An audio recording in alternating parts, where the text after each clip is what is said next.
بسم الله الرحمن الرحيم. اللهم صل على محمد وعلى آل محمد وبارك وسلم. شیخ الحدیث حضرت مولانا محمد زکریا رحمت الله علیه خپل کتاب فضل اعمال کې په فضائل تبلیغ کې یو فصل راوړی دی، فصل نمبر 3. په دې فصل کې دی لیکي چې په دې دریم فصل کې په یو خاص مضمون باندې خبرداري مقصود دی، او هغه دا چې څرنګه په دې زمانه کې په نفسي تبلیغ کې سستی کیږي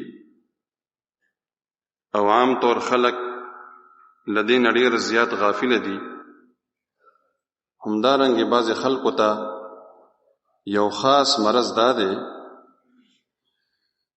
چې کله هغوی په یو دینی منصب او عہده مثلا تقریر، تحریر، تعلیم، تبلیغ او وعظ وغیره باندې ولګولې شي، نو د نورو خلکو په فکر کې داسې اخته شي چې خپل ځان ترې هیر شي. حال دا چې څومره د نورو خلکو د اصلاح ضرورت دی، د هغې نه ډېر زیات خپل نفس د اصلاح محتاج دی. نبی کریم صلی الله علیه وسلم په بېشماره ځایونو کې په ډېر زیات اهتمام سره منع فرمایلې ده چې خلکو ته خو نصیحت کوي ګرځي او په خپل ګناهونو کې اخته اوسي. نبی کریم صلی الله علیه وسلم د معراج په شپه یوه ډله ولیدله چې د هغوی شونډې د اور په قینچیانو پرې کولې شولې. نبی علیه الصلاة والسلام پوښتنه وکړه چې دا کوم خلک دي؟ نو حضرت جبریل علیه الصلاة والسلام عرض وکړو چې دا خلک ستا د امت واعظان او تقریر کوونکي دي چې نور خلکو ته به یې نصیحت کولو او په خپله به یې په هغې عمل نه کولو. په یو حدیث کې راغلي چې د جنتیانو نه به یو څو کسان لاړ شي او د بعضې دوزخیانو نه به پوښتنه وکړي چې تاسو دلته څنګه را رسېدلي یئ؟ مونږ خو جنت ته ستاسو ښودلی شوو خبرو باندې د عمل کولو په برکت سره را رسېدلي یو. هغوی به ووایي مونږ به تاسو ته خودلی خو په خپله مو په عمل نه کولو. یو بل حدیث کې راغلی دی چې بدکاره قاریانو عالمانو طرف ته به په دوزخ کې عذاب ډیر په تیزۍ سره ورځي. هغوی به په دې حیران شي چې د بت پرستو نه هم لومبی موږ ته عذاب راکولی شي. نو جواب به ورکړی شي چې سره د پوهې نه د یو جرم کول د ناپوهۍ سره د نه کولو برابر نشي کېدی. عالمانو لیکلي دي د هغه کس وعظ فایده نه رسوي چې په خپله یې پرې عمل نه کوي. همدا وجه ده چې په دې زمانه کې هره ورځ جلسې، وعظونه او تقریرونه کېږي، خو ټول بې اثره. قسمه قسم رسالې شایع کېږي، خو ټولې بې فایدې. په خپله د الله جل شانه ارشاد دی: أتأمرون الناس بالبر وتنسون أنفسكم وأنتم تتلون الكتاب فلا تعقلون؟ تاسو حکم کوئ خلکو ته د نیک کار او هیروئ ځانونه خپل، او حال دا دی چې لولئ تاسو کتاب، آیا تاسو نه پوهیږئ؟ د نبی علیه الصلاة والسلام ارشاد دی په قیامت کې به د بنده قدمونه تر هغې وخته پورې د خپل ځایه نشي اخوا کېدلی تر څو پورې چې 4 سوالونه ونه کړی شي د هغه نه. نمبر 1، عمر دې څه مشغله کې ختم کړو؟ ځواني دې په څه کار کې لګولې وه؟ او مال دې په څه شان ګټلی و او په کوم ځای کې دې لګولی و؟ او په خپل علم دې څه عمل کړی و؟ حضرت ابوالدرداء رضی الله عنه یو صحابي دی، لوی صحابي دی، فرمایي چې ما ته هر څه نه زیاته یره د دې خبرې ده چې د قیامت په ورځ نو ټولو خلکو په مخ کې ما ته آواز وشي او سوال رانه وشي چې څومره علم دې کړی و، حاصل کړی و، او په هغې دې څه عمل کړی و. په خپله د نبي علیه الصلاة والسلام نه یو صحابي پوښتنه وکړه چې بدترین د خلکو نه څوک دي؟ نبی کریم صلی الله علیه وسلم وفرمایل چې د بدو خبرو تپوسونه نه دي کول پکار، د ښو خبرو پوښتنه کوه. بدترین په مخلوقاتو کې بدترین عالمان دي. په یو حدیث کې ارشاد دی چې علم 2 قسمه دی. یو هغه چې تش پس ژبه باندې وي، هغه د الله جل شانو طرف نه الزام دی او گویا په هغه عالم پورې د جرم ثبوت دی. دویم هغه علم چې په زړه اثر کوي، هغه علم نافع دی. حاصل دا چې علم ظاهری سره علم باطنی هم حاصل کړي شي د پاره د دې چې په علم سره په زړه هم اثر وشي. او کدا سنوي او په جبه کې کدا سنوي او په زړه کې د هغه اثر ونشي، نو هغه به د الله جل شانو طرف نه الزام شي او د قیامت پر ورځ به پرې نیولې شي چې په هغه علم د څه عمل کړو. نور هم په ډیرو روایتونو کې په دې باندې سخت نه سخت عذابونه او زورونه راغلي دي.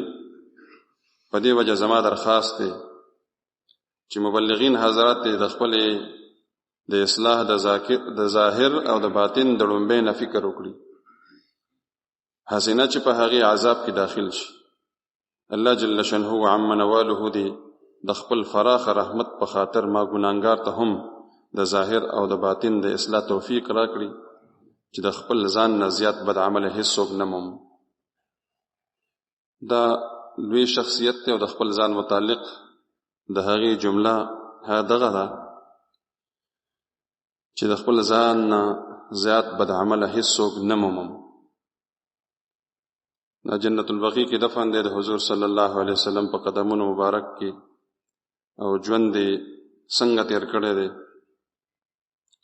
او بیا هم د خپل ځان متعلق دغه خیال لري او دغه سوچ لري. یوازې لیکلو کې نه راولي، بلکې د خپل سوچ او نظریه د خپل ځان متعلق هم دقه په دماغ هم دقه ټکي سورو. مونږ کله کله خپل ځان ته بد عمل یا حقیر وایو، خو صرف زبانی جمع خرج کله نه کله وي. د دې خلکو په دماغو دا خبره سوره وه. نو د ظاهر د اصلاح سره د باطن د اصلاح هم ضرورت دی او ضروري او لازمی خبره ده. د نبی کریم صلی الله علیه وسلم ارشاد دی چې د الله جل شانو ذکر داسې په کثرت سره کوي چې خلک د مجنون وي. بل حدیث کې دی چې داسې ذکر کوي چې منافق خلک تاسو ته ریاکار وي. دی حدیث نه دا هم معلومه شوه چې د منافقانو یا د بیوقوفانو ریاکار ویلو یا مجنون ویلو سره داسې لوی دولت پرې خودل نه دی پکار، بلکې داسې په کثرت او اهتمام سره کول پکار دی چې دغه خلک ته پاگل وګڼي او تا پرېږدي. او مجنون به هله ویلی شي چې کله ډیر په کثرت سره او زور سره ذکر کیږي. کثرت سره هم ذکر کیږي او زور سره هم ذکر کیږي. رو رو کې دا خبره نشي کېدلی.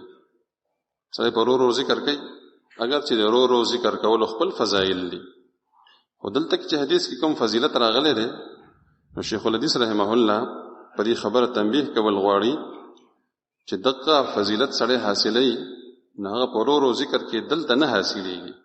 دا به په زوره زوره ذکر کول پکار دی. حضرت عبدالله ذوالبجادین رضی الله تعالی عنہ یو صحابي دی چې په وړوکوالي کې یتیم شوی و، تره څخه اوسېدلو، هغه ډېر ښه ساتلو، د کور د خلکو نه په پټه مسلمان شوی و. تر پرې خبر شو نو هغه په غوسه کې بیخي بربند کړلو، وی وستلو. مور ترې هم ویزاره وه، خو بیا هم مور وه. بربند یې ولیدو نو یو سټ غوندې څادر یې ورکړلو چې د هغه د دې دوه ټوکړې کړلې، په هغې عورت پټ کړلو، په بل یې په ځان واچو. مدینه منورې ته حاضر شو. د نبی علیه الصلاۃ والسلام دروازه باندې به پروت او ډیر په کثرت سره به یې په اوچت اواز ذکر کولو. حضرت عمر رضی الله عنه فرمایل چې دا کس ریاکار دی چې دا رنګ ذکر کوي. نبی علیه الصلاۃ والسلام فرمایل بلکې دې د اواهینو کې دی، یعنی الله جل شانه ته توجه ساتونکو خلقو کې دی. غزوه تبوک کې وفات شولو. صحابه رضی الله عنهم ولیدو چې د شپې قبرونو ته نږدې ډیوه بلیږي، نږدې ورغلل، ولیدل چې نبی علیه الصلاۃ والسلام قبر کې کوز شوی دی. حضرت ابوبکر صدیق رضی الله تعالی عنہ او حضرت عمر رضی الله عنہ ته ارشاد فرمایي چې راوړې زما ورور ما ته را کړی. حضرت ابوبکر صدیق رضی الله تعالی عنہ دغه دواړو حضراتو ورکړو دفن کول نه پس نبی علیہ الصلوۃ والسلام فرمایل چې اے الله زه د ناراضی یم ته هم د ناراضی شه. حضرت ابن مسعود رضی الله عنه فرمایي چې دا ټول منظر ما ولیدلو زما د ارزو پیدا شوه چې دا مړی خوځوي. حضرت فضیل رحمه الله چې اکابر صوفیاو کې دی هغه فرمایي چې سعمل په دې وجه ندي کول ندي سعمل په دې وجه نه کول چې خلق به وویني دا هم ریاکار کې شامل دی. خلقو د پاره خو نه کوي خلک ویني او کنه کی نه ویني عمل کوا او په دې وجه سره عمل کول چې خلک وویني دا شرک کې داخل دی. یو حدیث کې راغلی دی چې بعضی بندگان د ذکر کنجیان دي کله چې د هغوی شکل ولیدل شي نو د الله جل شانه ذکر وکړي شي یعنی د هغوی شکل لیدلو سره الله جل شانه را پیاد شي. یو حدیث کې راغلی دی چې د الله جل شانه ولیان دي هغه خلک چې د هغوی په لیدو سره الله جل شانه را یادېږي.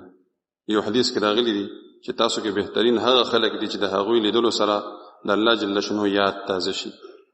یو حدیث کې دی چې تاسو کې بهترین هغه کس چې د هغه په لیدو سره د الله جل شانه یادېږي د هغه په خبرو علم کې ترقی کیږي او د هغه په اعمالو د آخرت شوق پیدا کیږي او دا خبره هله حاصلېدلی شي کله چې د چا په کثرت سره د ذکر عادت وي او چاته چې په خپل توفیق نه وي د هغه په لیدلو سره لیدلو چرته چاته الله جل شانه یادېږي.